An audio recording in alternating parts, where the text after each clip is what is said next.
Hi, എല്ലാവർക്കും വീഡിയോയിലേക്ക് സ്വാഗതം. ഇന്നൊന്ന് പുറത്ത് പോകാൻ വേണ്ടി നിൽക്കുക കേട്ടോ. അപ്പോൾ ഏട്ടൻ മിററൊന്ന് ശരിയാക്കാൻ വേണ്ടിയിട്ട് കുറച്ച് നേരം ഇവരൊന്ന് മുറ്റത്ത് നിർത്തിയതാണ്. ആ മുറ്റത്ത് നിർത്തിയതേ ഓർമ്മയുള്ളൂ. ഇവർ കാരണം ഒരു ചെടി പോലും പുഷ്പിക്കാറില്ല. കാരണം എല്ലാ പൂവും മൊട്ടടക്കം ഇവർ പറിച്ചെടുത്താളും. അതുകൊണ്ട് ഇവർ അധികം മുറ്റത്ത് ഇറക്കാറില്ല. കാരണം ഒരു ചെടി പോലും ഇവർ വെറുതെ വിടൂല.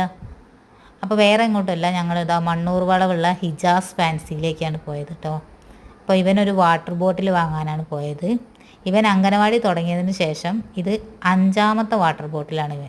ഇങ്ങനെ പോവുകയാണെങ്കിൽ ഇവൻ്റെ പഠിപ്പ് കഴിയുമ്പോഴത്തിന് ഏട്ടൻ ലോൺ എടുക്കേണ്ടി വരും. ആ ഒരു അവസ്ഥയിലേക്കാണ് ഇവൻ നീങ്ങിക്കൊണ്ടിരിക്കുന്നത്. അപ്പോൾ അതൊരു വലിയൊരു ഫാൻസി കേട്ടോ. ഫാൻസി എന്ന് പറയാൻ പറ്റില്ല, എല്ലാ ലൊട്ടിലൊടുക്ക് സാധനങ്ങളും ഇവിടെ കിട്ടും.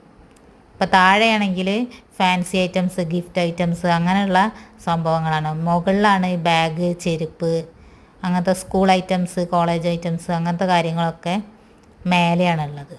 അപ്പോൾ ഇവനവിടെ വാട്ടർ ബോട്ടിലിൻ്റെ കളക്ഷൻ കണ്ടിട്ട് ഇവനാകെ കണ്ണ് തള്ളിപ്പോയി. എല്ലാ വാട്ടർ ബോട്ടിലും എടുത്ത് കളിക്കുന്നുണ്ട്. അപ്പോൾ ഞാൻ പറഞ്ഞു വേഗം പോരെ, ഇവന് ഏതാ വേണ്ടത് ചോദിച്ചാൽ ഇവന് എല്ലാം വേണം. അപ്പോൾ ഏട്ടൻ വേഗം ഒരു വാട്ടർ ബോട്ടിൽ ഇവൻ്റെ കഴുത്തിലിട്ട് കൊടുത്ത് ബില്ലും അടച്ച് ഇറങ്ങിട്ടോ. അപ്പോൾ ഏതായാലും വന്നതല്ലേ വീട്ടിലും കൂടി കയറിയിട്ട് പോകാമെന്ന് പറഞ്ഞിട്ട് പോന്നതാണ്. അപ്പോൾ അത്രയേ ഉള്ളൂ. ബായ്.